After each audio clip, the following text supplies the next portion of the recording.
Good morning and welcome to the Gruber Morning Show. I'm Mark Schaffner. Good morning. I'm Richard Beach. We've got a great show out for you this morning. In spite of the fact that Richard and I are both dressed in black, we're going to try to be a little bit more of a charming show today, I think. I think so too. And we've got some inspiration, and that's the cute little guy right behind us. That's right. That cute little car right behind us is called an AIM. It's an EV concept car. It's their EV1 Sport concept, and it's just I think it's kind of a charming little thing. This car has been designed by Nissan designer Shiro Nakamura, and he wanted to design a more friendly looking EV. He said that EV styles have gotten way too aggressive, and he wanted something charming. You know, I don't quite know how he made something look cute and fast. Yeah. You know, honestly, the lines on this car, they remind me of two different things. The Nissan Z, right? And the Porsche 1911. Oh, yeah, that Porsche 911 has lines that are kind of similar to this. And, well, you know, Nakamura is no slouch, really, when it comes to car design either. He is, as an ex-Nissan designer, was one of the leaders of the 350Z design. But he's also designed ostensibly cute cars with the Nissan Juke, as well as the Nissan Cube. Well, he's got one that's not so cute that he's designed. It's very mean. Yes. R35 GTR. Yes. And, you know, I wasn't really familiar with that particular one until I took a look and saw that I could go and buy a used GTR for about $150,000. Or on a good day, you know, for a steal, maybe salvage tile, 90 grand. Yeah, maybe. I don't know. I think I'm going to stick with my Model Y or my Model S if I'm going to spend that kind of money. Agreed. So questions already starting to come in, comments already starting to come in. Thank you guys. Keep those questions coming. First, George is here with us from the Watch Rich Rebuilds channel. It says, good morning to the 103rd episode. I actually think for this one we're at 102 because last Thursday was episode 100. I think he's probably counting yesterday's Roadster. He probably is. Yep. Says he's not going to be able to stay all day today, but George, we're sure glad you joined us early. Absolutely. And then young Johanna Lon from Instagram says nice. Yep. Thanks. We agree. Thank you so much. You know, we've got a lot to go over today, especially when it comes to the Tesla earnings call. We said on Tuesday that we would have all kinds of information for you on that earnings call today, and we certainly do. I'll get started, and then I'm going to hand it over to Richard. Just a quick recap, the finance stuff. Tesla reported earnings of 91 cents per share on just under $25 billion in revenue. It was $24.927 billion. It beat estimates from Wall Street. They had estimated 80 cents a share on $24.22 billion revenue. It did not, however, meet Tesla's earlier stated goal that the investors are pegging the company for, which is 50% year-over-year growth. Therefore, shares are down this morning. It's crazy to me. Yeah. How can you? I don't understand how a company can say, "Hey, we earned a little shy of 25 billion this quarter," and investors are like, "Oh, that's not good enough." Not good enough. Yeah, they've kept their profit margins up. Their gross profit was still at almost 19%. So yeah, it's puzzling to see how the stock will go down when it's pretty much all good news there. Yeah. But why don't you tell us? I read a little bit afterwards. You had a chance to listen to a lot of the presentation yesterday. So tell me some of your thoughts, what you saw. Yeah. So I mean, they covered everything from the vehicle side of the company, Neuralink, Optimus, AI, power, all of it. They covered everything in great detail. I was able to sit down for some of the Q&A. And the responses, I mean, the first thing I have to say is, I mean, Elon is hysterical. There were some points where, you could just tell he let his mouth fly. And he didn't have too much, he didn't have any rain on his tongue when some verbiage came out, and we'll get to that. But I figure I'll start with the numbers too. So the 25 billion, a little lower, was another record for Tesla. More records they set. They produced 479,700 vehicles. That's insane. Then delivered for 466,140, adding again to the record. They were very, very happy with that. The Model Y became the top selling vehicle. It, I believe, officially unseated the Toyota Corolla as the top selling vehicle. That would be in the world then, because the Corolla has been the world's top selling vehicle. Yep, correct. Wow, that's pretty cool. They were all excited about that. I believe they started off the Q&A with that. I think that was in Elon's opening remarks. So you could tell that they're rather excited about that. Yeah, well, the Model Y has been a rock star hit for them. It's been absolutely amazing. Oh, yeah. So here on Instagram, Sue Gupta has said, I want to make my own ESC. May I get some information? And BLDC motor also. I think ESC is Electric Vehicle Service Center. EV Service Center, maybe? Yeah, and brushless DC motor. Okay. Okay, yeah, and that's one that we will pass forward to Pete. I know that the Gruber Motors has been busier. I like to use the euphemism of busier than a one-armed paper hanger. Yeah, they've been going just crazy busy. So we have not had a lot of chance to be able to do things like produce learning videos and show how to do that stuff, but there may be tips and pointers that we can get over to you. Absolutely. That's something that we'll queue for Pete upon his return. Yes, definitely will. So why don't you keep going with that? Yeah. So they did state that the margin was, quote, down, but manageable. Not outside of the healthy realm. I didn't get an exact number on what percent it was down, but they did say the margin was a little down. They still are retaining their goal of 1.8 million vehicle deliveries in this year. That's impressive. Yeah, that's an insane amount of full functioning vehicles to produce. That it still boggles my mind. 4860 production was up 80%. That's good. Absolutely, and their scrap bill is down 40%. So they are not scrapping as much as they had in the previous quarter. That tells me that they're getting a lot more efficient at building those 4680 packs. That bodes well for the long-range rear-wheel drive Model Ys, for the Model 3s that are going to be rear-wheel drive, that have those structural type battery packs, and for the Cybertruck, which is going to be running on 4680s. Oh, yeah. Good news all around. That's pretty cool. Absolutely. They also installed 1.5 million power walls. They even started paying Texas residents for their power this past quarter. They started to pay Texas residents for their power. Correct. They were able to give payouts to them, I believe, for excess power. That's pretty cool. I forget the name of it. They have a system in place where it's the power walls act as a defunct grid. Yeah. Right. Or a pseudo grid.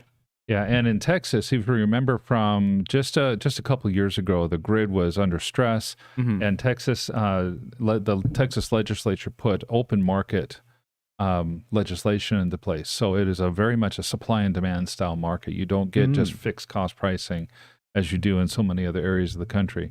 So people, when there was this really, really high stress to the Texas grid, power companies were buying on the spot market. They were passing their costs along to consumers. And these poor people, they had a 1,500 square foot house. It's hot outside. They turn on the air conditioning, and they get a $40,000 bill the next month. The opposite sounds like it's also holding true, though. Now that we're getting a lot more stability to the grid, especially with power walls, the utility companies have to buy power from their own people. So people are starting to get paid back for that.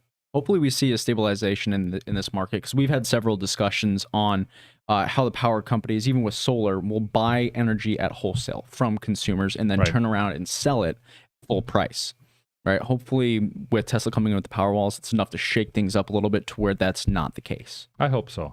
I hope so. This seems kind of a shame. Yes. Hey, we've got a few questions coming up. Yeah. On Instagram, Balupun Kavanam says, hi from India. Good evening. Working as an electronics senior technician for the last 10 years. Has so much experience in battery-operated machines. Well, thank you for joining us. I really appreciate him being online. Absolutely. And from our friend with the previous comment about wanting to open up an EV repair shop, he says, is it possible that the brushless DC motor works the same as a generator as well as a motor at the same time? I have very limited knowledge myself on that, so I'm gonna encourage people to chime in on the comments for this. But I think the short answer is yes, you can do something kind of like that. Okay. Where a brushless DC motor can be used, the excess power that the DC motor generates can be used to generate electricity, while it's also actually part of that generation is being used for power as well. And then we have George saying, if Mr. Pete wasn't away, I was going to make bets if Mr. Pete or his laptop would go into sleep mode first. LOL. That was also if you guys did a live earnings call show. Yeah. Yeah. I think that's honestly one of the reasons that we didn't do a live earnings call show, because it's another great use for the sunglasses. It is. We might have to have Pete do sunglass checks throughout the next earnings call, or if we do another investor day, we'll have to go and say, Pete, lift up your sunglasses, and he'll have to turn and show us that he's awake. Yes. No, I have a distinct feeling that any more investor days or earnings calls are going to be like we're doing today. We report it after the fact. Yeah. That way we can be concentrating either on the call or on other work while the call's playing, or whatever we want, and we don't fall asleep, because it was hard to stay awake that day. Yeah, there's a lot of dry stuff going on there, but I agree. I think that doing it this way is more fun too. I think dry is an understatement. Arizona heat. Dry. There we go. Instagram, Balopun Kavanam. What is the technology that you think that EV will be survived? The lithium-ion battery or the supercapacitor? So I think he's asking us which technology, in our opinion, we think is going to survive in the future. I think the battery is it.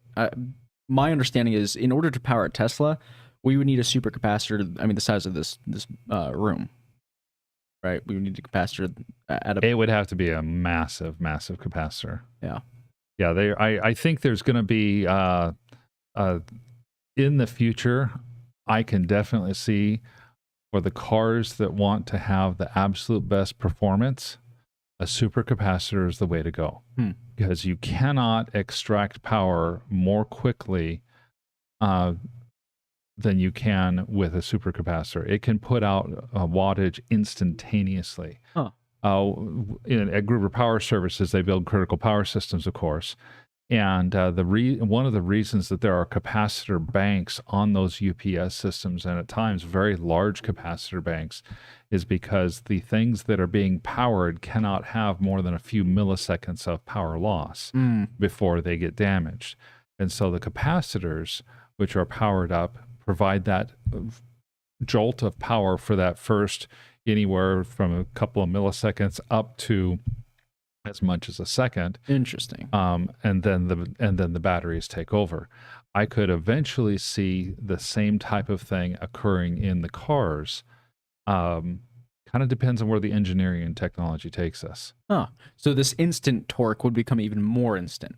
Oh yeah. Instead of instant, it would be instantaneous. And the supercapacitor could also do things like help store the solar that would be coming into the car while you're driving, and be able to, in a more regulated manner, be able to charge the battery instead of having the peaks and spikes that you would have whenever you see a cloud pass in front of the sun. That's super cool. So yeah, there are definitely no pun intended, right? Supercapacitor, super cool. But no, that was not intended. I thought about bringing a pun or two to this show, but it's just natural for Richard at this point. Yeah, it is. What did What is Tesla's new lawnmower called? I have not heard that. The Elon. Oh my goodness. I'm sorry. All right. Great. I think our ratings just dropped. On Instagram, we got- Boobo Electrolab says hi. And then George on Watch Rich Rebuilds says, would Gruber Motors get mad if I designed and sold a 12-volt battery relocation kit for the 12-volt battery to mount off of strut supports and not to the trunk like your Roadster kit? George, I think we'd be very interested to find out more about your design. No, I don't think Gruber Motors would get mad. They'd probably want to collaborate with you, in fact. I agree. Everything that I've seen from Pete when it comes to what others would perceive as competition, Pete sees its collaboration. Yeah, Opportunities for cooperation. And by all means, George did clarify, actually, it's about the early Model S's and not the Roadster itself.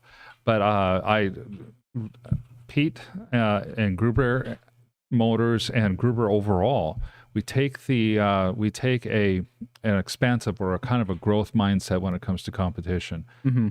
The pie is big enough for everybody. Mm-hmm. Your competitors become your customers, become your collaborators. Everybody wins. Agreed. So that mentality was one of the biggest culture shocks I witnessed when I first started working here. Was Pete? He sees everybody as every person in every company as a human. With opportunities for cooperation, and doesn't focus on potential downside on his part. No, it's one of the reasons that Gruber Motors has been successful, and one of the things that I love about the company. Instagram, Zahi D VTR waves. Good morning, and DJ VIP 10 says hi as well. Hello, DJ VIP. He's reached out to us several times, so it's nice to hear from you again. Yes. And we're getting a reaction to your joke as well. Yeah. Boo. Boo.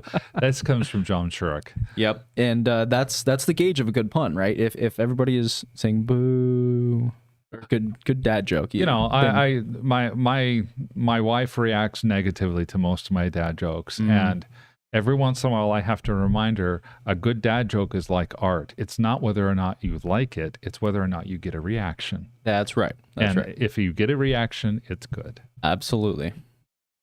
Well, it looks like we're all caught up. Should we continue jumping? I've got just one more number for this. Yeah, go ahead. Let's keep going. Tesla in earnings call. They have 5 to 6 Optimus bots that they've produced. With more on the way. So, I mean, that, along with the numbers we had discussed earlier, that wraps up the numbers. Now, Q3, they're anticipating those production numbers to go down. Reason being is they're having planned downtime in preparation for the Cybertruck. Okay. From what it sounded like on the phone call, and I might have to go reread the transcript, but there's more than one factory that's got planned downtime for this to prepare for the production. And they may have used the Cybertruck to cover for the Highland project, for Model 2 project as well. Okay. Who knows? I'm speculating at this point. But they are anticipating those numbers dropping in the third quarter. And that's not the only reason the third quarter is going to be important. No, there's going to be a number of things that go on. It sounds like they're working to set expectations right now. Mm-hmm. Why else is the third quarter going to be so important to them, though? Because there is a window of opportunity for individuals who've purchased full self-driving. You want to go into that? Yeah, I certainly will. You see, full self-driving, as just about any Tesla owner knows, and as virtually all Tesla owners who have paid money to buy it know, doesn't exist yet. Not in its full form in the way that it was advertised. People, when full self-driving first came out in 2017, I believe it was, possibly 2016, full self-driving was about a $2,000 add-on. The price on full self-driving has gone up over the years, and it currently sits at about $15,000 to add full self-driving to your car. Now, if you bought a car 7 years ago, and you bought the promise of this really, really revolutionary feature, and your car is old now and it has a lot of miles on it and you still don't have it, you think it's a waste of money. Yeah. And that's one of the biggest complaints that Tesla owners have had over the last few years, especially. Why did I waste all my money for full self-driving? So Elon did announce during the call that he is granting what he calls amnesty to people. I call it a smart business decision. If they place an order for a new Tesla before October 1st, so in the third quarter, then they will have the ability at no charge to transfer their full self-driving license onto that new vehicle. That's awesome. Pretty cool. Absolutely. There's not much more you could do. I mean, he's talked about how there have been unexpected delays, which full self-driving, this is the first technology of its kind, right? Yeah. You have autopilot, but in airplanes, right? But that you don't have corners to take and trees to watch out for and stop signs and whatnot. That's arguably more simple. Yeah. This is the first technology of its kind, and there have been delays, and he's talked about it, and it's completely understandable. This is really all that he could do to smooth things over, I think. I think so. I'm a little disappointed that he called it amnesty, because that's his way of not apologizing, I think, is the way I would say it. And there's no question. It's a grab for orders, because if they can grab a bunch of orders from people who have full self-driving by having that limit on it, then that grab for orders is something that at the next earnings call, Tesla can say, well, yeah, we only produced 400,000 vehicles and delivered this quarter, but our order quantity is up. We're on track to produce over 500,000 next quarter and still meet our annual goal. Mm-hmm.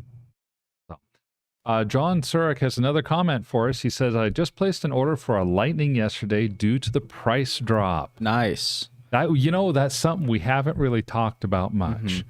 But the Ford Lightning is dropping in price. And, Aaron, you bought your Ford F-250 recently. What do you think about the Ford Lightning price drop? Yeah. Nice timing. A little closer, Aaron, for me. No problem. Yeah, I got pretty frustrated because my 6.0 has 300,000 miles on it. So the wife said, hey, we need something a little bit nicer if we're planning on having kids in the next year or two. Mm-hmm. So we started looking at the Ford Lightnings, since I already got technically a tow vehicle in the 6.0. And I was having a hard time finding dealerships that had the lower end trim packages, like your XLTs and your Pros. And so everything that I was pricing in an XLT, if I went to order it, was going to be out of the tax credit, which didn't make any sense for me to purchase if I'm going to purchase an EV.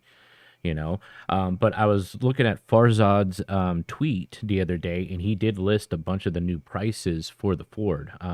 It looks like the Pro model is going to be around 50,000, so for 49,900. XLT standard is 54,900. XLT extended, which is going to be your 320 mile battery, is at 69,900, and in your Lariat, 69,000 to 77,000, and in your Platinum is 91,000. And all I could find on the dealership floors, Platinums and extended Lariats. I could not find anything lower than that. It doesn't feel like, at least in Arizona, that a lot of the Ford dealerships want to deal with the EV Lightnings unless they're the higher end ones. Yeah, I can kind of understand that. The Ford dealerships and the corporate have been a little bit at war with one another, because corporate's asking for an investment that the dealerships pay as much as $1 million to do upgrades to their facilities, just in order to get licensed to sell these Lightnings. And so I could see that they would want to try to get more of the higher end. My all-time favorite pickup truck as of right now, though, is that Ford Lightning Platinum Edition. If I could get one, if I had the money to just go and drop, that's the one I'd be going for right now. Yeah, that was pretty sweet, but at 90,000, ooh boy. Yeah. Do you think this is a move by Ford to kind of say, hey, dealerships, why don't you start looking at the Lightning a little more seriously? Or is this the dealership saying, "Hey, you need to drop the prices if you want us to consider." Who do you think this is more for, the dealership or for Ford? You know, in my opinion, I think it's more for Ford, and I honestly think it's a simple supply and demand thing. They have ramped up and started really cranking out these Fords, and I don't think that demand is keeping up with their supply right now. I agree. What do you think, Richard? I'm in the same boat. I think that this is for Ford. Yeah, you know, let's continue on here on TikTok. I have the power. Says, do you have thoughts on the 2024 Hyundai Santa Fe? And he also comments the Optimus Bot rollout. 2024 Hyundai Santa Fe. I can't say.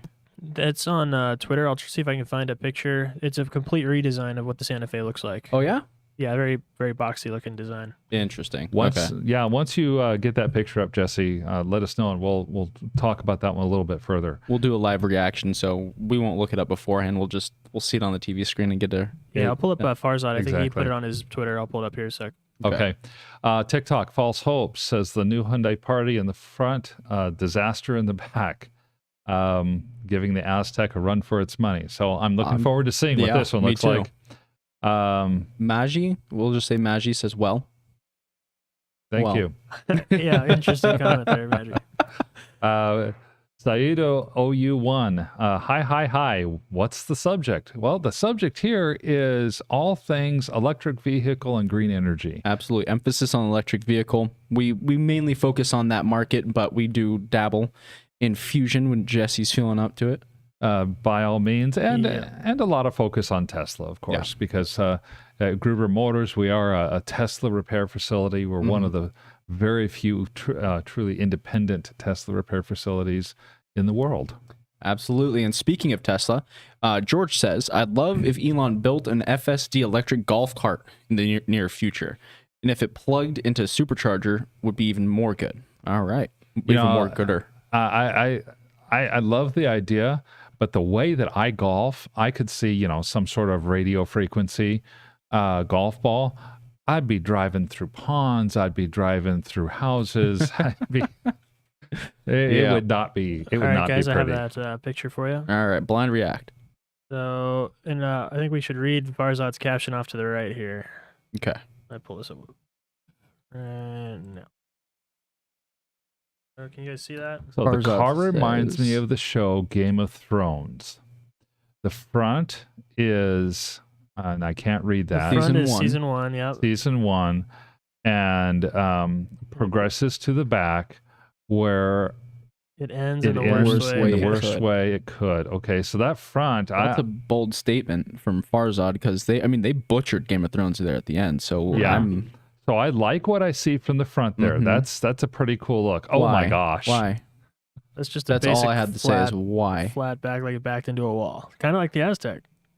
Kind of like the Aztec. You're right. It reminds me of somebody who is larger, in stature, who can't seem to keep their pants above their butt crack.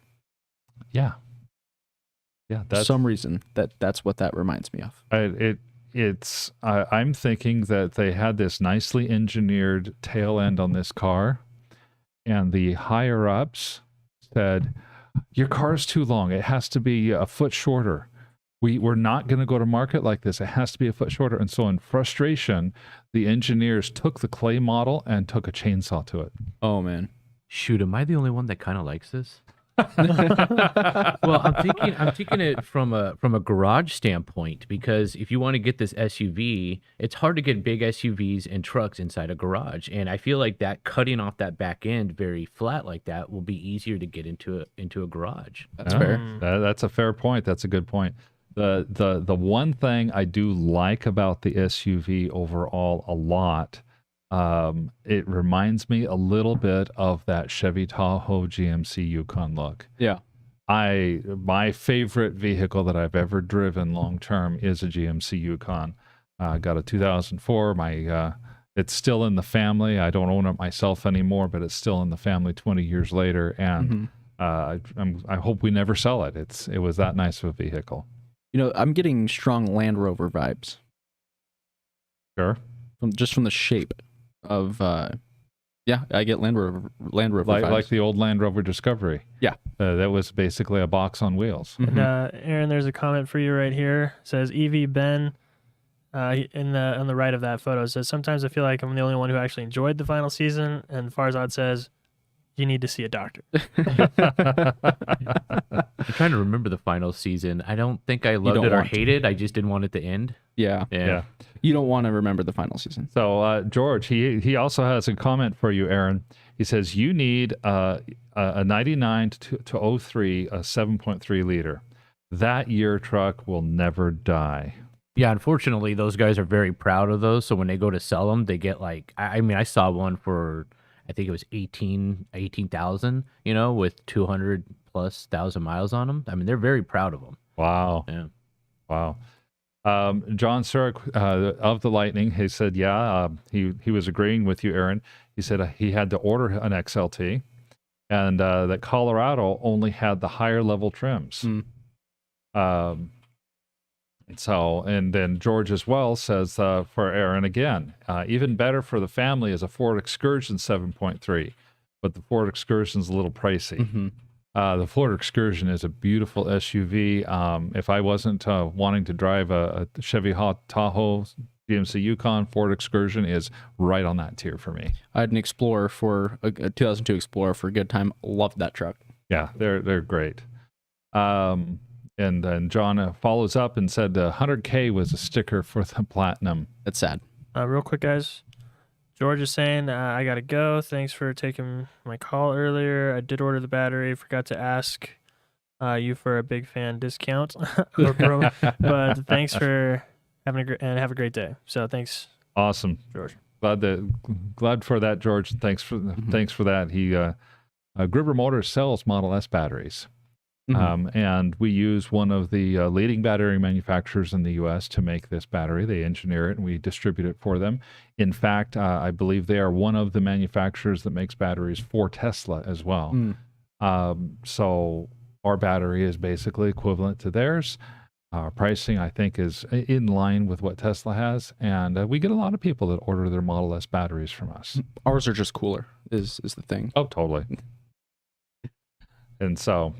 You have Flying Solo saying the Santa Fe looks similar to the Land Rover LR4 knockoff. Yeah. Yep. And I have the power on TikTok says I agree. I see Land Rover and I see Ford flags. 100%. Yes. Yeah. Oh, Good point. Good point. Good point. Well, let's get back to this earnings call a little bit because there was some Cybertruck news in the earnings call. There was. Let me go ahead and get to that real quick. Do we want to go through the rest of it or just jump to that Cybertruck? Let's jump there, then we can go back to some of this other stuff. All right. So Cybertruck. Now, you're excited about something with this Cybertruck. We were talking about Santa Fe maybe fitting in a garage. Oh, yeah. Cybertruck.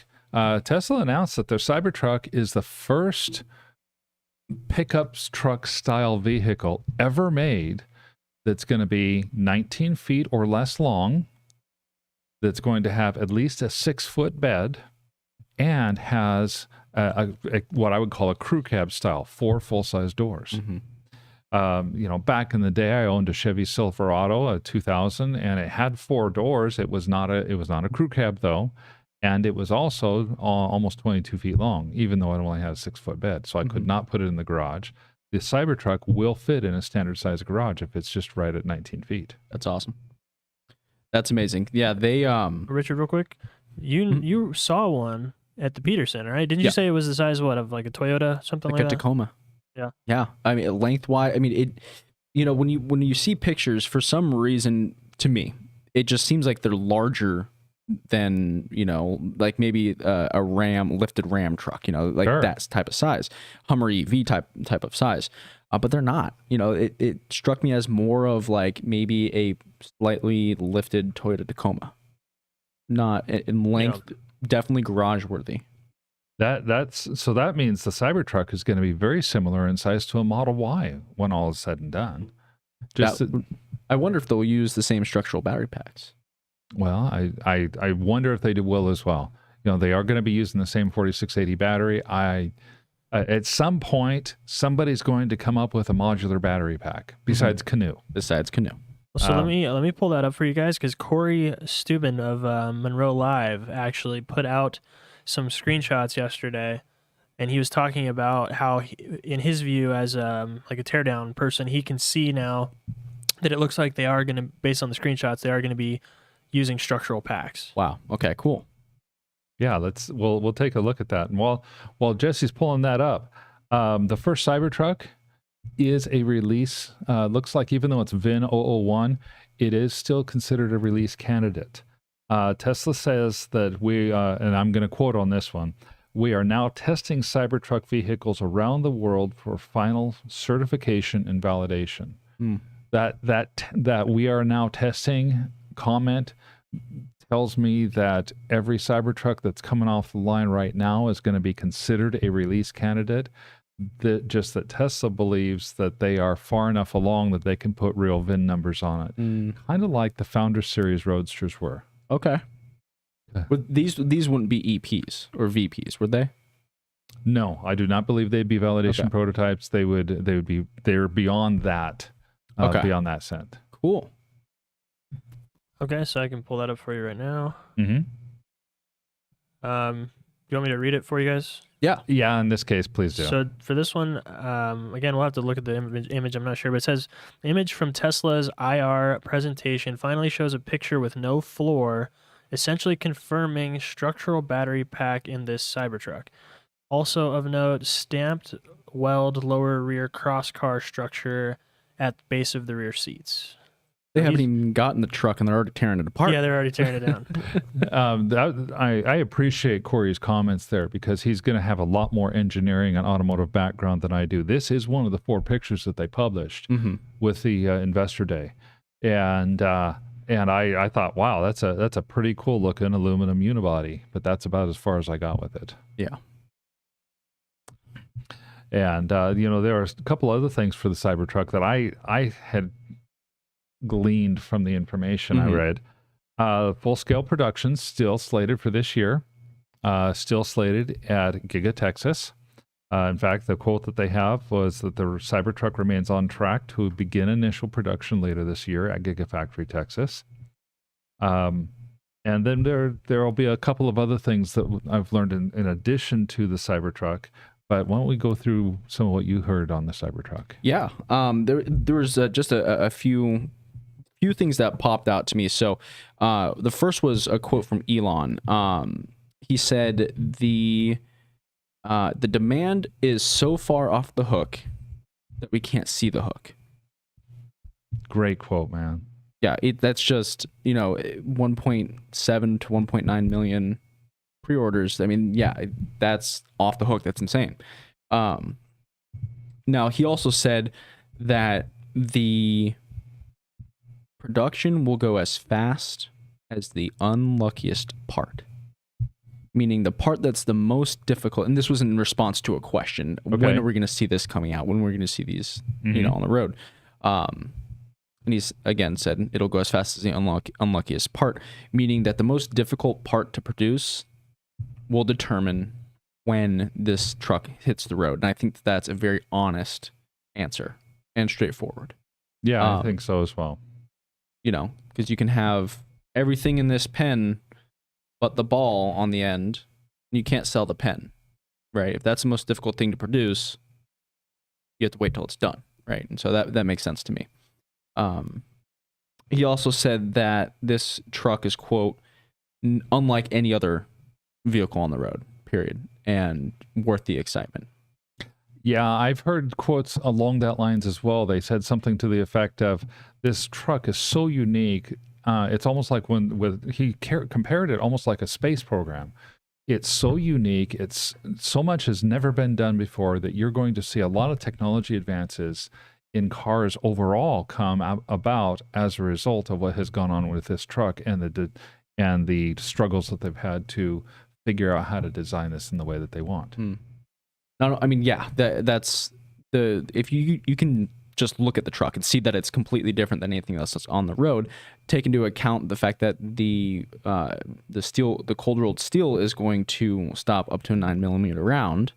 Yeah. Right. Take into account, I don't know if they made progress on that glass, Franz, but if they did, that's going to be resistant to impacts.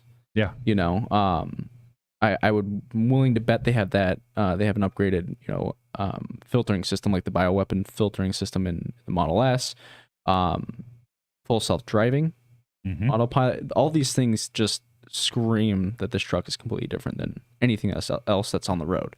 Well, by all means, and you think about with a windshield as large as what the Cybertruck has, having glass that is as strong as they're claiming, I don't think about it for bullets. I think about it for rock chips. That's right. Model S is notoriously bad about rock chips causing cracks in the windshield. And if they have a windshield that can be more resistant to those rock chips, man, I'd be all in for that. 100%. We've got a lot more semis out here throwing up hot rocks. Oh yeah. And a lot more heat out here that heat stresses windshields. Glass is not designed to expand and contract. And yesterday I did this little post ditty to Facebook, but it's totally true. Somebody from our accounting team took and put Pillsbury sugar cookies on tinfoil on the dash of their car at lunch. And then at our afternoon break, 3 hours later, went out to the car, grabbed the cooked cookies, brought them in, and shared them with people. Wow. I had one. It was great. That's funny. And it was completely and perfectly cooked. Very coincidental, Richard. Yeah, we did the same thing. You did? Oh, yeah. With Ellie in Space, we did a little skit where, we were trying to figure out how to welcome her to Arizona in an Arizonan way. And cooking cookies on a dashboard was what we went to do. But I think I missed a step, the tinfoil. I didn't use tinfoil. Yeah, if you use the tinfoil, it does reflect the heat a little bit better. All right, Aaron, next time she's coming in, we're going to have an upgraded process for this, and we can make sure those cookies cook how they're supposed to. John has, getting back to the Cybertruck, John has a great question here. Release candidate, what does that mean? I can answer that a little bit. Release candidate usually is a software term and not an automotive term. And having a technical background, your very first version of your software, you're in development and you're ready to go get people to test your software. You know it's buggy, you know it's not done. Well, that's your alpha release.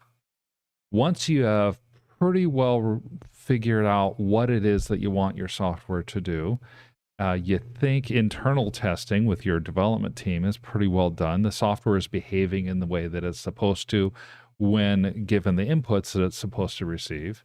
You send it out into the world for what's called a beta release, because people out in the world are going to use your software in ways that you could have never dreamed of. They're going to do things that intentionally or not to try to break the software, and then you get through that. After that, after your beta release is done, and you think you're really close to having everything settled down, you start putting out what are called release candidates. Release candidate 1, release candidate 2. And basically you're telling the world, I think this is done and ready to go. However, there might be what I like to call generational errors or generational issues that come up. A generational issue means I have, to use an auto analogy, I have a loose bolt. So I know that my bolt is loose. I know that's a problem. So I tighten the bolt. Now tightening the bolt puts stress on the component that was bolted. So now that component cracks. That's a generational problem. Okay. The parent generation was the loose bolt. The child generation was the cracked or the bent thing that the bolt was holding together. Now you fix that, and you might have another problem after that comes up as a result. When you're into your release candidates, you've pretty much fixed all of those early problems and some of those second generation problems that come in, and you're saying, I really think this is ready for go time. So that's what a release candidate is, but it's not one that's approved to. It's not a full rollout production. Yeah, there'll be release candidate 1, 2, 3, 3.5. They do that with the software that we use, Oxygen, for our websites. Yep, exactly. So Flying Solo on YouTube says, what are your thoughts on some of the current issues with EV vehicles, such as battery issues, climate control, in-car electronics, some of these that have not been solved? A lot of car makers are making EVs. Well, I mean, my personal thoughts on that are this is going to go the route with the same route as all technology takes, right? Something comes out kind of like ready for release, or the candidate for release technology or metaphor, right? Comes out, people try it, problems are learned, solutions are made, more problems present, solutions are made, and things progress in an upward trend, in an upward direction. That's how this is going to work too. The problems we're facing, hopefully we're not going to be facing in 5 to 10 years. We'll have different problems, different desires for these vehicles, but the problems we have right now won't exist. I think you're right too, that we have to remind ourselves the automotive industry is roughly 170 years old. Okay. Mercedes-Benz, and I don't remember Mercedes and Benz's first names. You have Daimler that made a car. You have Mercedes-Benz that made a car. You have Ford that made its first cars in the late 1800s. So overall, the automotive industry is, like I say, about 170 years old.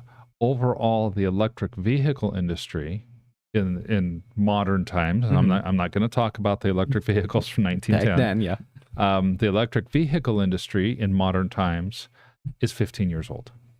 Yeah. The electric vehicle industry in modern times, the precursor to it would have been the General Motors EV1. They scrapped the EV1. It looked a little bit like the picture behind us, honestly. That's true. But General Motors decided to scrap the EV1, saying, A, battery technology was not where it needed to be successful, and B, they didn't think that there was going to be a demand for this car.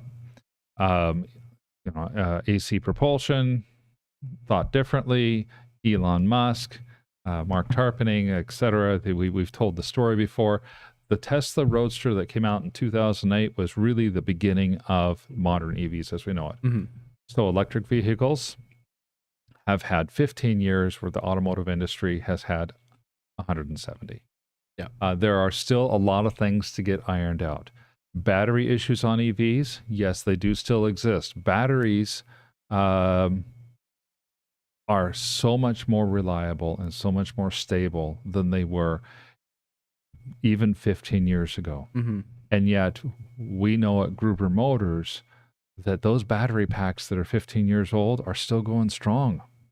That's a big part of our business at Gruber Motors is to take the battery packs that have started to fail due to resistive cells or things like that, correct them, get them repaired and put back into service. We're not seeing with one exception, that's the 2016 packs that seem to have had some other inherent flaws in them. We're seeing 15-year-old battery packs that are still going strong. We don't know what end of life truly looks like for those.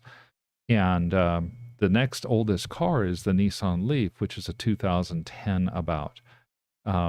You've got hybrids with very small battery packs, such as the Toyota Prius. But for full battery electric vehicles, that's the Genesis. So yes, we've got battery issues sometimes. The technology is moving forward. You've got climate control issues sometimes. That technology is moving forward rapidly. R22 has been replaced by R134. R134 is being replaced by something else in the next couple of years. R134, people thought it was going to be much worse than the old stuff. It ended up being much better, not only for the environment, but much more effective. And we haven't even gone into the fact that we think that we're going to have things like a mix of supercapacitors, batteries, and solar in our cars in the future, or inductive charging, or all these other things. So this is just the start. I mean, it literally is just the start. Yeah. So I think this is an automotive revolution going on, not unlike the computer revolution that occurred, really picking up steam in the 1970s and into the 1980s. We don't know what the future looks like.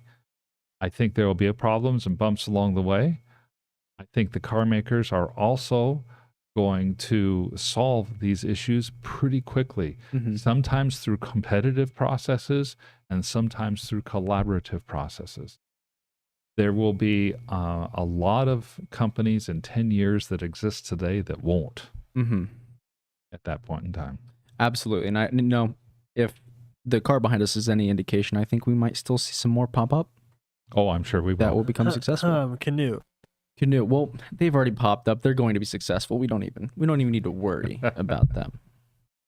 Canoe is Canoe is one of those cute cars that you know they get stuff right. They're like a startup EV. They're struggling to get everything through production. But we said just recently they delivered. NASA said we need some transport vehicles for the Artemis cruise.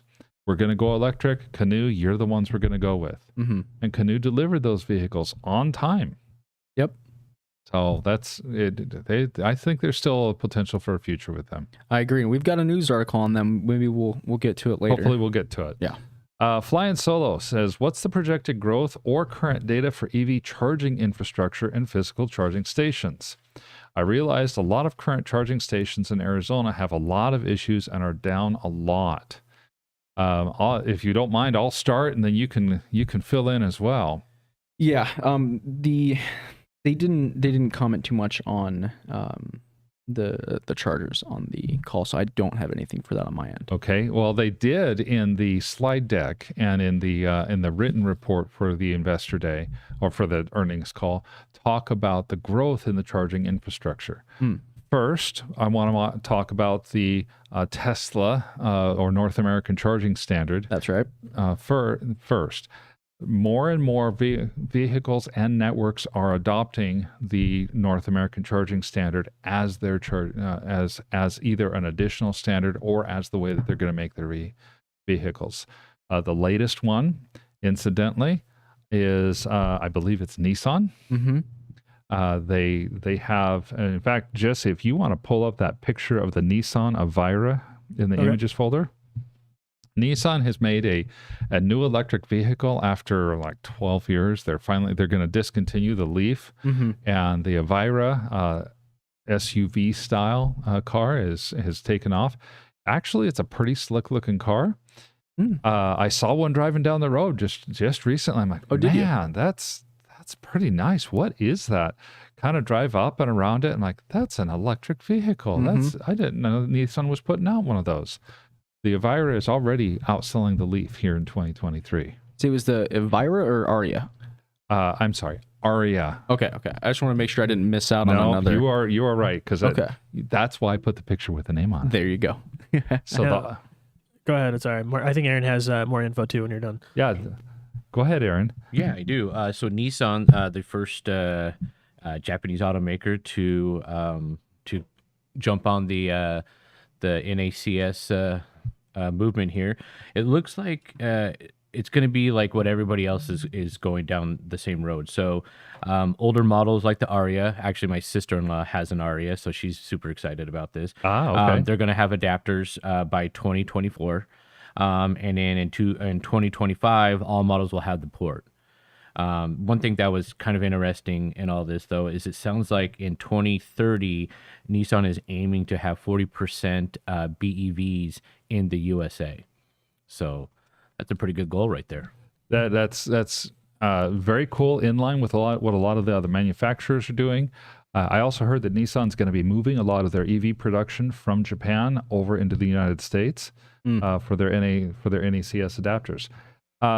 But to further answer the question about the charging infrastructure, not only do we have the NACS adapters becoming more prevalent, I mention that because the NACS standard and the Tesla superchargers are far and away the most consistent and reliable charging network that's out there. They're 98% plus reliability, where most of the charging networks sit anywhere from 60 to no more than about 80 to 85% reliability. And they're not going to fry your brand new Ford F-150 Lightning Electrify America. No, they're not going to. They're not going to fry anything either. Tesla announced a 33% increase year over year, moving from roughly 33 plugins to about 33,000 plugins to about 50,000 plugins, and moving up to almost 6,000 locations that have charging stations. So that, coupled with the continued growth of places like Electrify America, ChargePoint, Blink, there are others as well. Yeah. I'm trying to remember right off the top of my head. Bodes well for a network that has, by all measures, even I would say even your day-to-day driving measure as an EV driver, it's been kind of sparse. Mm-hmm.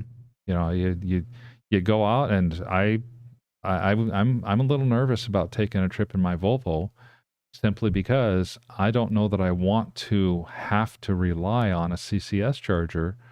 As good as they are most of the time, there's a 25% chance that my CCS charger doesn't have working ports. Mm-hmm. Is a little more than I'm comfortable with. I would rather have the 99% availability of a Tesla supercharger. I agree. And just to make the comparison to the ICE world, if 25% of the gas pumps didn't work, you know how irritating that would be? Oh, yeah.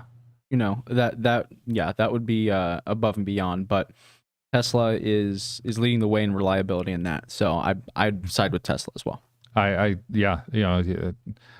You don't want to go down to the Pilot over in Quartzsite. That's 15 miles this side of town, and there's nothing around besides the Pilot, only to find out that none of their pumps are working. Oh yeah, we ran out of gas yesterday. We'll get some in a few days. Oh my gosh, we've got technicians coming in 3 days. Yeah, oh my goodness, and it's things like that that are hindrance to EV adoption at that point, because just like you and I can make a joke about it with EV, there are some people that are going to take that completely seriously. Yeah, the electric vehicles overall. And I've seen this in the press as well. They're reaching a saturation point before they can take their next leap.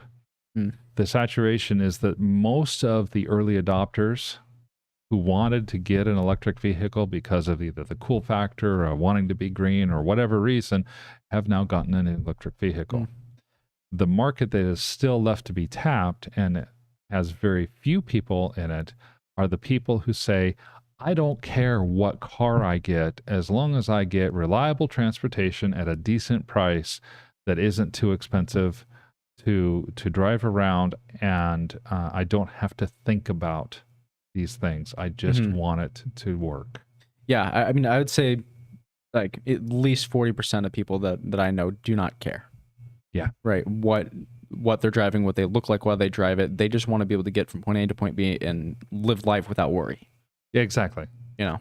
Exactly. You guys know the vast majority of those people too that are doing that range anxiety stuff are like the rest of us. 90% of us don't travel to Quartzsite, don't go to and from California every day or every week, right? It's maybe a rare occurrence, happens a few times a year possibly, where we have to really worry about that. So I would say don't let that really affect you. Yeah, I think the day is coming very soon, maybe months, not even years, at which we're going to reach that tipping point. Eventually, somebody will come out with a car that fits the bill in range, as well as price, as well as reliability. Maybe it's the Model 2. Maybe it's an update on the Model 3. Maybe it's somebody else. Maybe it's Canoo. We don't know, but I'm not sure that they were out there yet. I think the prices are still a little high for your typical Joe, but I think it's coming, and I don't think it's going to be long. I don't think so either. Looking forward to it. Speaking of Canoo, John Shrek says Canoo seems to be in stealth mode. He certainly does. Let's slide over there real quick, because we have a little bit of an update on Canoo. Yeah. They are kind of in stealth mode. And Jesse, there's a Canoo picture on the line. It's called Canoo lineup. If you could put that one up as well. Canoo is They're out there. They're new. They're growing, though. Mm-hmm. They just signed this week an expanded partnership agreement with the United States Department of Defense. So, Lucid has the Saudis, Canoo has the U.S. government. I'm back in Canoo at this point. Yeah. Canoo has a couple of unique features that the Department of Defense really likes. One of them you can see in this picture. It's a modular battery system. Mm-hmm. So all 5 of those vehicles, even the one that in the background, it looks to me like a Pez dispenser, all those vehicles run on basically the same tires, battery, and subframe. So they just put the top on top of it. And that modular battery system that can be easily applied to different body styles and different needs is one of the things that helped Canoo get this expanded contract. Yeah. The Department of Defense specifically liked that, and it was a key selling point. You can put anything you want on top of that thing. Just about. Exactly. Just about. In fact, Canoo's manufacturing plant is also another selling point that they had. It's in the Cherokee Nation in Oklahoma. Mm-hmm. So it's in the process of being built. It's close to being completed. And once it's totally completed, about 200 new jobs, mostly going to people in the Cherokee Nation for manufacturing the Canoo vehicles are going to be in place. Good. Moreover, the electricity for the Canoos to do the manufacturing of the battery packs and of the vehicles is mostly zero emission. It's either wind or solar energy that they're using to do most of their manufacturing process. They're really going all in. They're really totally going all in. And these are all things that the Department of Defense really bought into as well. So they've got that partnership with Canoo, and they're continuing to fund them. Considering the billions of dollars that it took to build one F-35 jet, I could see that the U.S. government has deep enough pockets to keep Canoo in business for a while. I think so too. John said, put an order in and $100 deposit for a Canoo. I don't know if he's saying that we should put in or he put an order in. I'm not sure, but I don't think he's the only one around here that's done that. Nope. I put in an order for not this guy, not the closest one to me, but the pickup truck right over there. Yes. I can't wait to see you drive up with that pickup truck. I'm sure it's going to happen someday. I feel like at this point, I just wonder, I hope Sierra is old enough to sit in the front. Kind of. I want it soon, but there's also no spot for a car seat in the back, so I won't be able to drive it with her until she's old enough. But John said he put an order in. Exciting. Right. Was it are you doing the one right here or the pickup truck over that way? Yeah, let us know. Let us know. John also says that he totally agrees with the charge network availability. He says if Ford wasn't going to the Tesla network, I would not have ordered a Ford Lightning. You're not alone. I am sure that there are a lot of people that are out there looking at these Ford Lightnings, looking at the Chevrolets, I have a Volvo, I look at that and I'm like, can't wait to have a chance to get that adapter so that I can put my Volvo on the supercharger network. Yeah. That is going to be a game changer for us. And there's at least one sale to Ford from this exact deal. So it's working out in both Tesla and Ford's favor and all the other manufacturers that are on board with it. Yeah. John says it's a good kind of weird. It's another one of those cute cars. I love it. Yeah. At first, when I first saw it, I was like, dude, I do not like the way that this truck looks. I don't like it at all. And I sat there and I looked at it for a little bit. I was like, it's not that bad. And then I saw it with the camper shell. I was like, yeah, I'm going to get one. Yeah. He said that he went with the van and lifestyle vehicle. I might have to switch to that one. I reached out to them and they said I can switch my reservation from the pickup to the van type of deal for baby girl. Well, see, with your daughter, you might need to do that. I might. We'll see. Yes. This last time we were talking on Tuesday, we had somebody ask about Tesla Semi updates. So, that question was prescient because it was just the very next day I saw that Twitter user Heinrich Zane put some stuff out, and what he put out made the news. Let's see it. So Heinrich Zane likes to stalk Tesla semis. I know that sounds kind of weird. The gentleman drives a Model S Plaid, and he recently posted a couple of videos on Twitter of Tesla semis. He says they are fully loaded. He says, I know, don't ask me how, but I do know. And they're going uphill through Donner Pass in California. This video that we're about to watch is a Tesla semi going up a road that is an average 7% grade with a maximum 16% grade. So it is a steep uphill climb. Why don't you see if you can show us that video or a snippet of it? That's practically rock crawling for a semi. Yeah.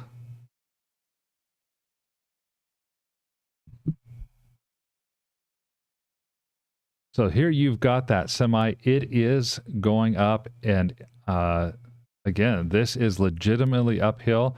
That semi is going as fast as the car next to it. That semi was towing a Bradley. Yeah, the other semi was.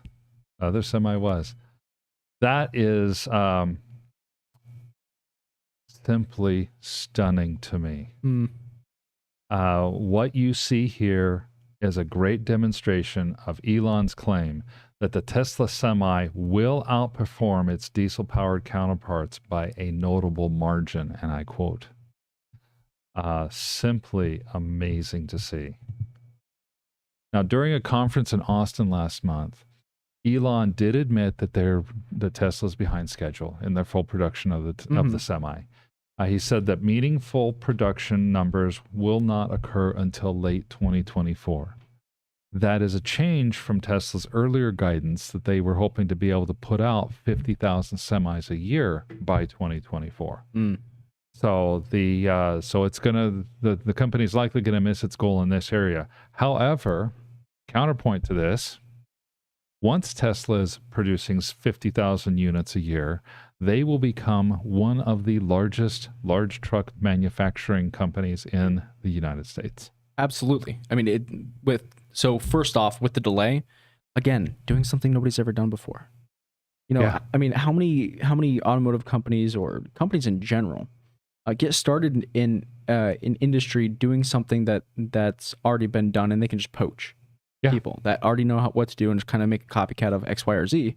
Right? Tesla's not doing that. They're almost reinventing the wheel with these vehicles. It's no different with the semi. Completely understandable that they're delayed. Yeah, and it is. It's completely new technology. I think the Tesla Semi is a big part of what drove the 4680 manufacturing and creation process, because the Semi was announced even before the Cybertruck. That would make sense to me. So, Trucker Alisher's here. Good to see you, Trucker. He says, hey guys, greetings today. He's in Prince Edward Island, Canada. Pete, this is a message for you. If you're watching, enjoy your vacation. Greet my 4 siblings in Germany and England. Love all you guys. Great show. Thanks, Trucker. Thank you, Trucker. And then John Surik, another comment for us, says PEI. What a great place. You know, there is one other thing that I thought we want to maybe can circle back to on the Tesla earnings call, and that was about their solar. Okay. And charging with solar. Didn't you hear some stuff about that? He had talked briefly about the ability to earn money specifically for people in Texas. Yeah. They said that with their 500,000 units that they've installed, a good amount of those were in Texas, and they've actually begun paying residents. They were able to pay residents for the power that they put into their pseudo grid. Incredible. Which is, to my knowledge, the first. They're the only private company doing something like this. So that's the first time in history that something like this has happened. Yeah, I mean that's really all that they really got into on the Q&A. I know that the Texas market is famously, or depending on your political bent, infamously unregulated. You know, a few years back, it made the news because in Texas there were spot power shortages, and so there were brownouts, and there were people who didn't get brownouts of power. Power companies were buying power on the spot market for as much as $1,000 a kilowatt hour. And then people were getting power bills just for running their air conditioning for the month. And they were getting $40,000 and $50,000 power bills and a notice of 30 days to pay, or the power would be cut off, of course. So this is that whole concept in reverse. Now you got people that have power walls that I assume that they're being paired with solar systems.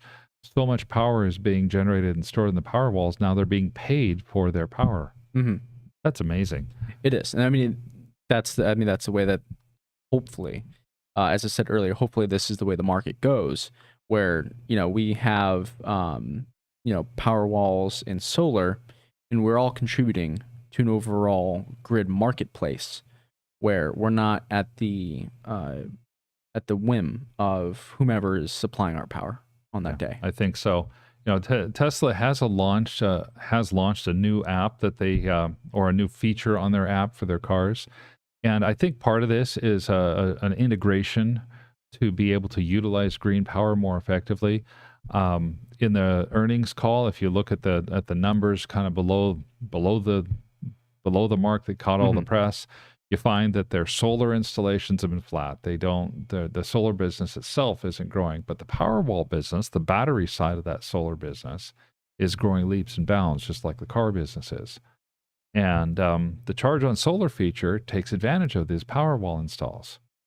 What it does is that it lets you, if you're a Tesla owner of a 2021 or newer Tesla vehicle, you can charge your vehicle with sunshine. Wow. So the way this works, it's available to anyone in the United States, but you have to have a combination of a Tesla vehicle that's 2021 or greater and a Tesla Powerwall, and they have to have software version 2023.26 in the car, as well as 23.12.10 for the Powerwall. Finally, you have to have the app version of it's like 4.22.5 or higher for all these. But here's how it works. Say you have your car, you plug it in every night. You want to charge every night. And then you say, okay, I'm going to have a minimum charge limit. I want my car to always be charged to 40%. That gets me enough to commute, whatever I want to do. Then you set a second limit.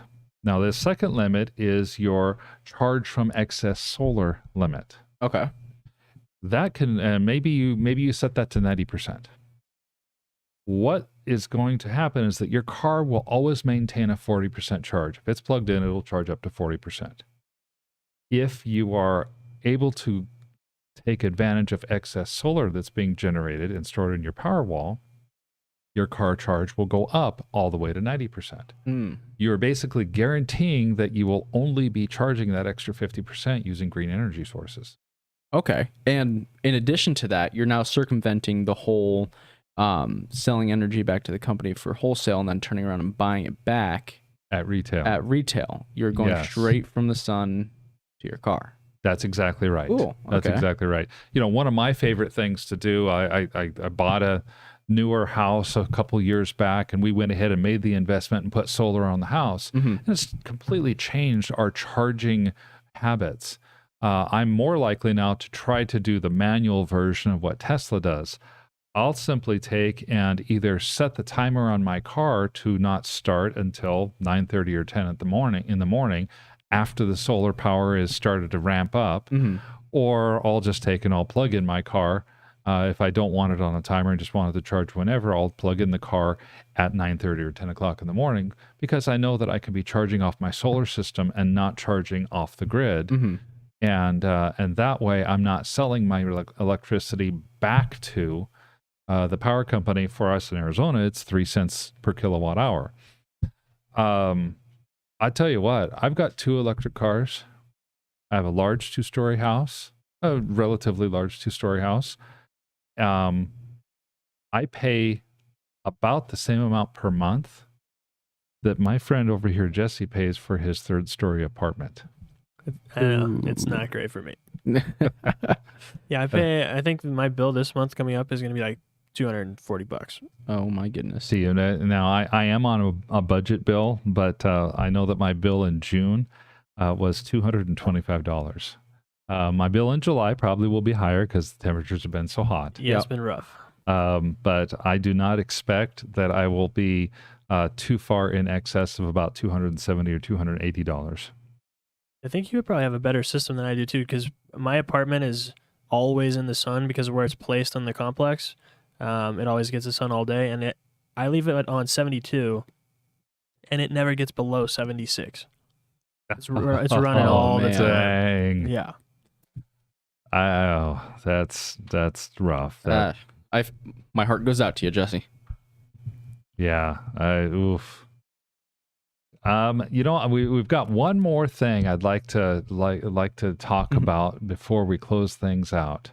I do still have some more from Let's get the to some earnings more if of we that. want to. Yeah, let's finish up what you got from earnings. All right. So I'll go a little quicker with it. And anybody who's watching, if you have any questions or comments on these specific things, let us know. We would love to go over it with you. So I'll jump right into it. So Tesla is, quote, continuing to invest in core technologies for AI, Optimus, Dojo, full self-driving. They talked a lot about their research and development. A nice quote came out from Elon in regard to that. They were having a discussion on how they're still profitable despite all the ramp ups for production, expansion of production, all the research and development, a whole bunch of other things. And the other gentleman running the questions with him made the comment, and yeah, we make we don't subcontract out for X, Y, or Z. And Elon said, yeah, that's right, we make our own stuff. Except he didn't say stuff. You can it's another word that starts with an S. Yeah, he used the not safe for work version of stuff. Correct. And he started laughing. He's, I probably shouldn't have said that on an earnings call, but yeah, it is what it is. Yeah, his humor was there. Yeah. But they're expanding their funding of core technologies across all fronts, which was good to see or good to hear. Their focus is on maximizing volume while focusing on cost reduction.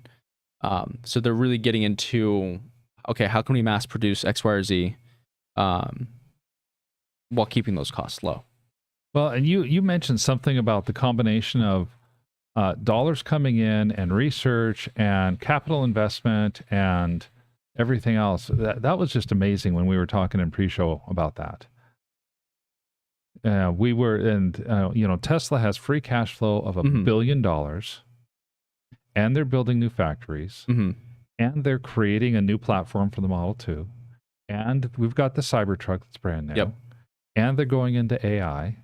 And they're going into robots and solar roofs and power walls, solar roofs, and they, what don't they do? I guess maybe they don't do fusion energy yet, but yet. Oh, what I was going to ask you, Mark, how I saw something about them having a crazy amount of cash on hand. Do you know what that was about? It's something like $20 billion cash was a part of that call. I don't know exactly. Sawyer Merritt was reporting that.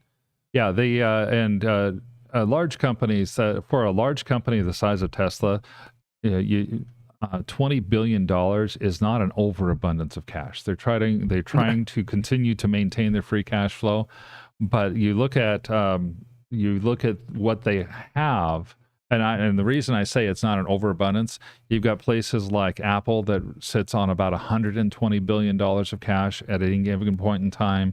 Microsoft sits on about $85 or $90 billion of cash. That's, Microsoft does things like spend $70 billion to acquire Activision because they want to do something with their money. Oh my goodness. Tesla had free cash flow of $1 billion this last quarter. Free cash flow basically outside of profits and expenses. Because when you make capital investment, you're spending money, but it's not an expense. It's an asset. You're trading one asset for another. So free cash flow means what kind of cash do you have left over at the end of the day or the end of the quarter after you spent it on all the things that you need to spend it on. And for Tesla, they had $1 billion. Really, really impressive to see that. They're not incurring debt to do that. And listen to this. I'm just looking at some of Sawyer Merritt. He's really great on Twitter, by the way, if you guys want to go follow him. He does a lot of reporting. Tesla generated a record 11.4 million in revenue on average every hour in Q2 2023. Oh my goodness. Yeah. Yeah. That's It's crazy. just staggering numbers to think about when you go into it like that. Well, it's one of those things that if you see $100 bill on the sidewalk, it's going to cost you more money to stop, bend over, pick up the $100 bill, put it in your pocket, than it is for you to just continue walking forward. Yeah. That's great. Yeah. Yeah. I might still pick it up. That's what I was thinking. I was like, my time isn't quite at that value yet. My time is not quite that valuable, at least not yet. So, anything else that you had on the call on the earnings? Yeah, we can talk about the ventures that they're going on. They're anticipating they're anticipating being able to license their full self-driving out to other companies like they're doing with the NACS. That's actually a really big one. Yeah, that's pretty cool. Do you know, are there any companies that have tried to do that yet, pick up that license yet? Nothing yet. Not that I'm aware of. I may have missed something, but I didn't hear anything. Elon didn't mention companies that are looking at that.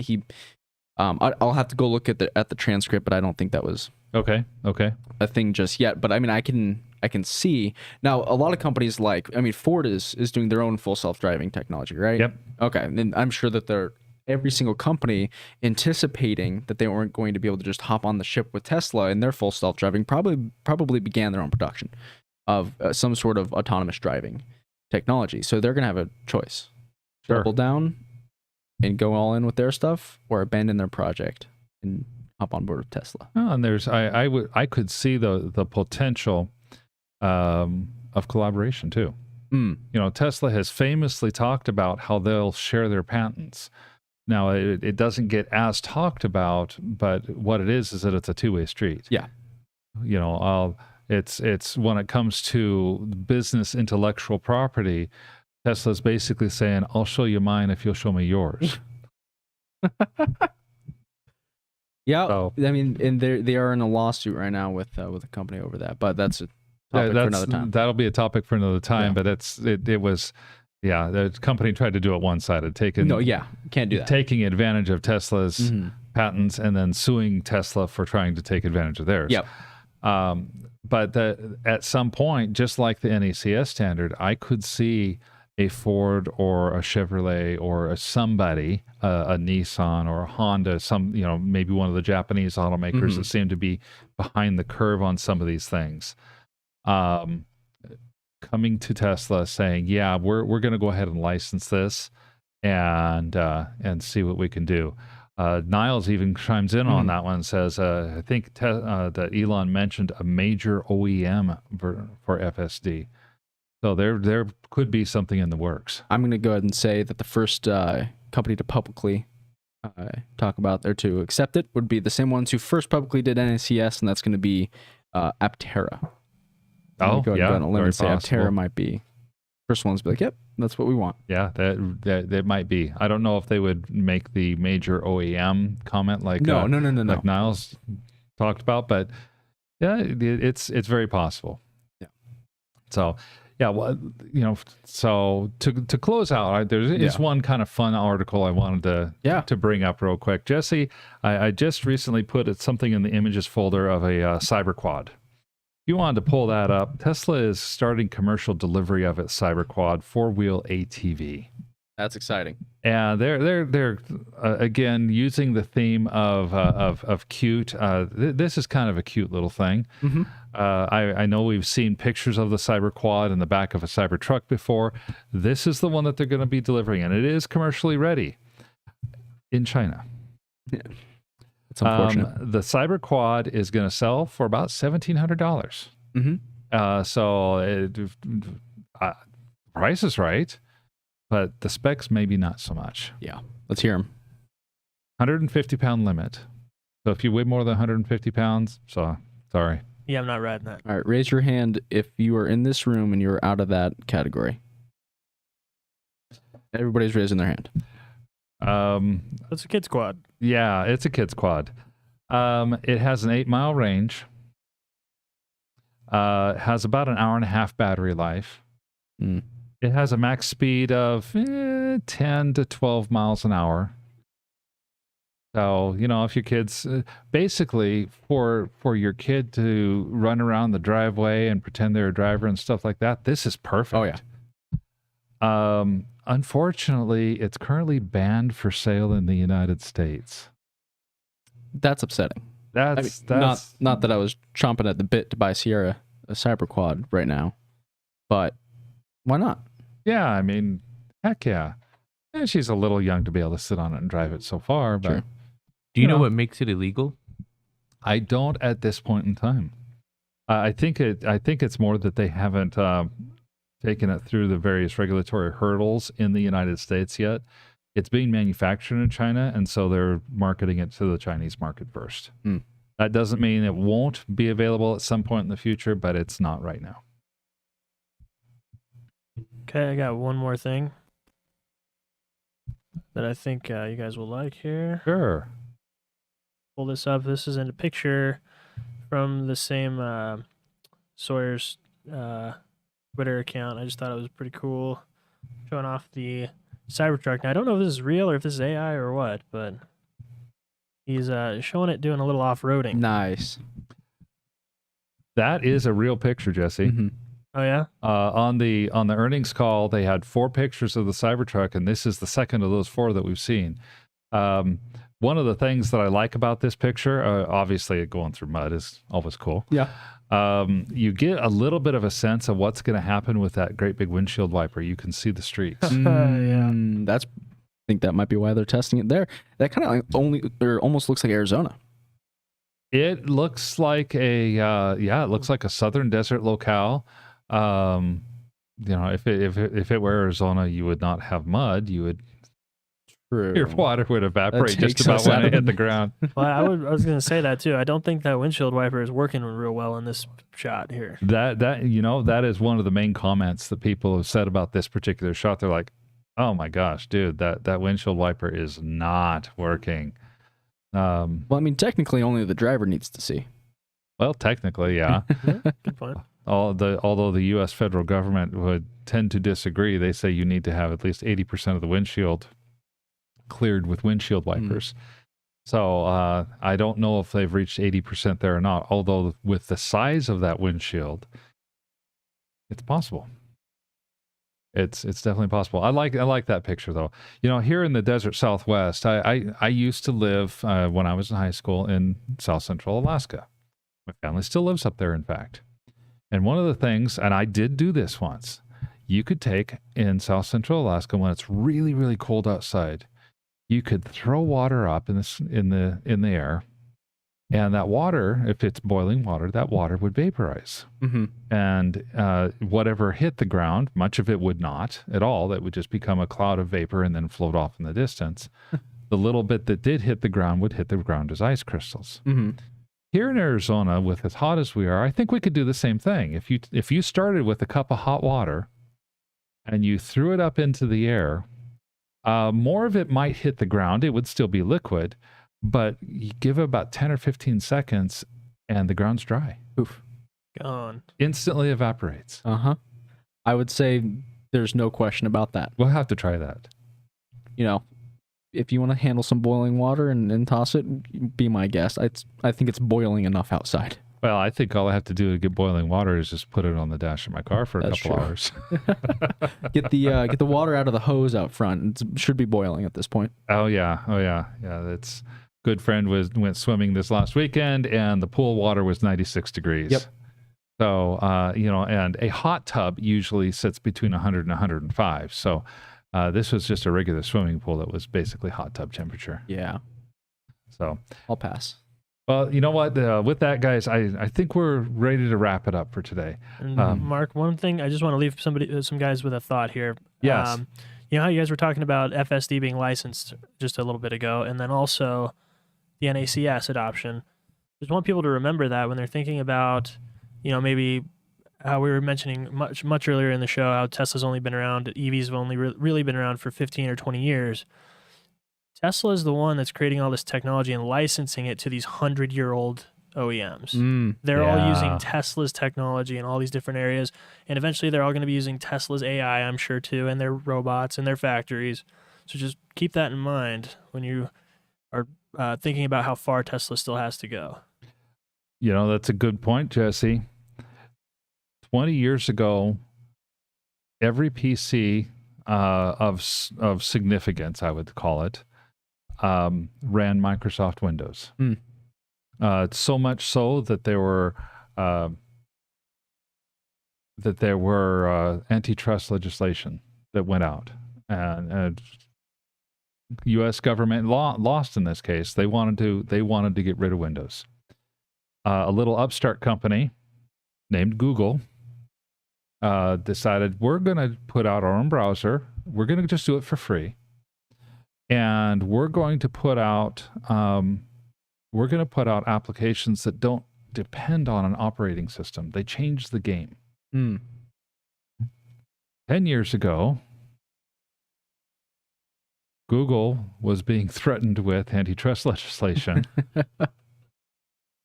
In the course of 10 years. You go back to 2008, Tesla is a struggling company. Today, 15 years later, Tesla is the largest, in money terms, automotive manufacturer in the United States and one of the largest in the world. Yeah. I was going to tell you, Mark, real quick, too. The market cap of Tesla is 3 times that of their closest competitor, which is, I think, is Nissan or one of the Japanese automotive company, or Honda, maybe. Toyota. Yeah, I think it's Toyota. So if from market cap standpoint, they're the largest company in the world. Yeah. And I fully believe that Tesla is going to meet its goal of producing 20 million cars a year by 2030. Yeah, I mean, Elon said that we will come through in the long term, but we can't control the short term. And in that Q&A, there's nobody that's you can count on quite like Tesla to pull through with stuff. Absolutely. So I'm gonna couple comments we'll close out with. John Ayers, to do the same thing in my location here in Arizona, we're in Phoenix. It would need to be super cold water. John, I get your point, because it's super hot water that vaporizes in the cold. If you have super cold water in the hot, I don't think the end result would be any different. You might see a little bit more on the ground, but it would still evaporate really quickly. And then Niles also says a guy threw a cup of water in the air in Alaska got 58 million YouTube views. So go ahead, guys. Maybe we have an idea here. Maybe so. Maybe so. Viral action. A little bit of viral action for us. With that, guys, thank you so much for joining us. We love the comments. It's fun when we have a lot of news like we did today. Thank you, Richard, for all that you helped, and with yourself, Aaron, as well, and you, Jesse. Great team effort. And thank you, Mark, for leading the show. Well, I miss Pete. Yeah. I'm good. It's been a good show, but I look forward to him being back. I agree. But we will be back next week. We will be back next week, 10 a.m. Pacific Daylight, Mountain Standard Time. Look forward to seeing you on Tuesday. See you Tuesday.